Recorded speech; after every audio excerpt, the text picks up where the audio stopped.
Marathons are a beast. You can train for them and you're in good shape, but anything can happen on the day. And today wasn't my day. This is the story of the Chester Marathon 2024, the day which I'd placed so much hopes on, where I was looking to podium, where I'd really looked forward to putting my England vest on and making it a very special occasion. However, it ended up being the worst day of my running career. The weekend started promisingly as we booked into our rather lovely Airbnb. I knew on Saturday at Delamere Parkrun that my right leg was not feeling 100%. I could feel it pulling into my glute every time we went up a small incline. Had this been any other marathon, I know I probably wouldn't have even started. But because it was England Masters and I'd earned the right to wear that beautiful vest, I thought I had to give it a go. So we went back to our accommodation, but I was full of anxieties.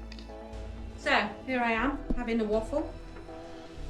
So it's Saturday afternoon and this morning I have been to Delamere Forest for parkrun, shakeout run to prepare for tomorrow. So yeah, Saturday afternoon, how do I feel? Very nervous. I don't like this part of marathon preparation, if I'm truthful, because you're trying to rest, you're trying to prepare, you're drinking loads of water, eating. Not nice things to do, but it's just the nerves just get really heightened, and I've got all sorts of demons going on in my head. I keep thinking I won't finish. Will I finish? I'm scared. It's too far. Have I trained enough? All those things go through your head and you just think, is it worth it? And then John's just reminded me, I'm going to put on an England Masters vest tomorrow. So yeah, it is worth it because I've done the training and I wanted this. So what am I worried about? I don't know. I'm just waffling. However, the morning arrives and I put on my kit and I make my way to the race course and the England Masters meet-up area. So my nerves settled a bit when I was talking to all the other Masters runners. However, when I was stood on the start line ready to go, I still had anxieties about what was going to happen. As we leave the race course, there's a climb up into the city centre, and at this point I started to feel my leg pulling. Now this is nothing unusual because it's done so throughout my training. However, it didn't settle my mind because I was thinking this is only the first hill, and I know that in Chester Marathon there are several other hills that we were going to have to negotiate. However, I was really enjoying going through the city centre and I hoped that the discomfort I felt in my right leg would just disappear. So we left the city walls and I tried to settle into pace and to just enjoy the atmosphere and enjoy running the marathon. So at this stage I was just outside 8 Minute Mile in for a 3:30 goal pace.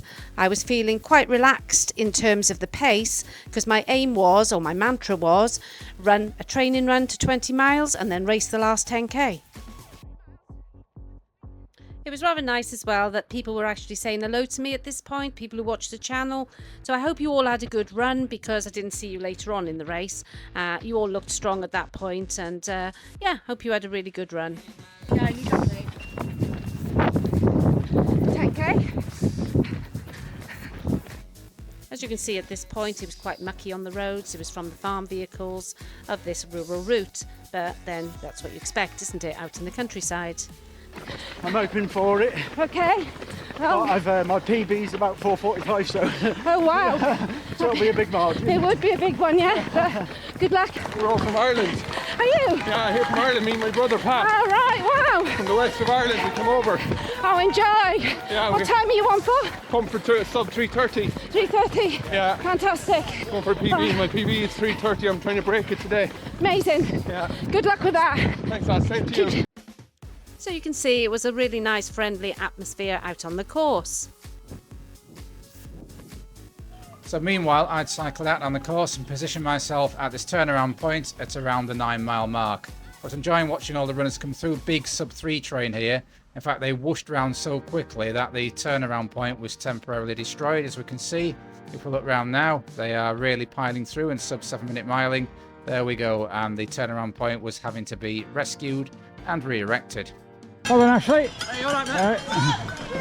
Yeah, nice to see Ashley from our club doing his first marathon in a time of sub 3:15, and here comes the 3:15 train, and then Dawn after the sub 3:30 train. Good morning. Hey, better stop for toilet. Right. Hamstrings pulling, That's but I'm trying. Keep telling myself it's training rate to 20 miles, and then give it all. Yeah. So although John was being very positive and trying to keep me going by telling me I looked strong, etc., I could feel I was actually getting slower. People I'd passed earlier in the race were now starting to pass me, and I just knew that everything was just going downhill. John told me to stop looking at my watch and just focus on the run, but you can't help it when you know that you're slowing. You can't help but look at your watch, because I just knew that the pace was just slipping away from me. My goal was just slipping away from me. hello. Hi. I'm having a right bad one, babe. There was some really good crowd support en route, and I really thank them as well, because at times they gave me something else to focus on. And then we came across our friend Mick, and it was really great to see him. And I know he finished having not his best day, but he actually finished in a really reasonable time. So well done, Mick, and thank you for trying to keep me going through a bit of a bad patch. At 13 miles, I decided I had to stop. My leg was grinding to a halt. I spoke to a marshal and said that I'd dropped out of the race. I asked him what my options were to get back to the finish, and I was given two options.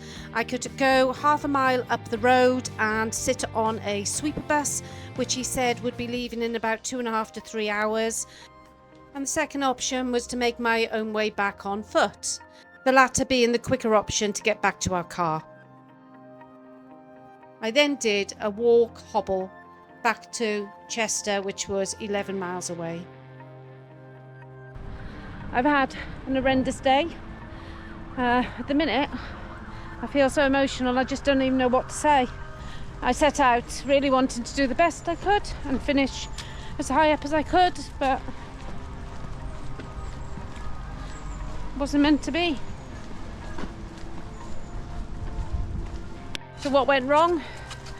Well, if I'm truthful, I've had my doubts all week.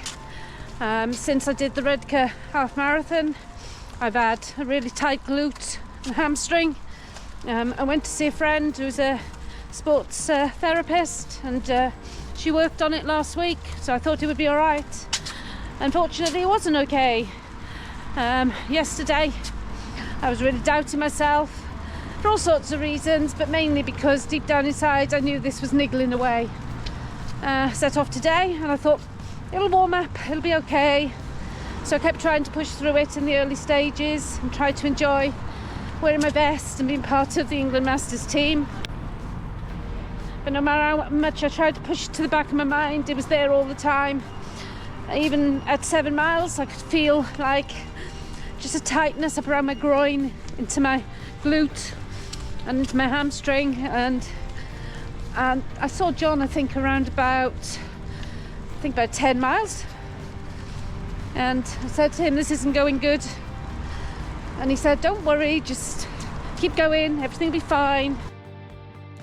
So there you have it, guys. A race that I trained for, a marathon that I really wanted, that didn't go right. This video has been really difficult for me to make, but I thought it was important for all of you out there who've watched through my journey and supported me, give me lots of lovely comments and well dones, that I came on and let you know what went wrong.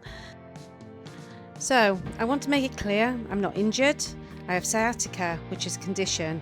It flares up, and unfortunately it's done so over the last few weeks.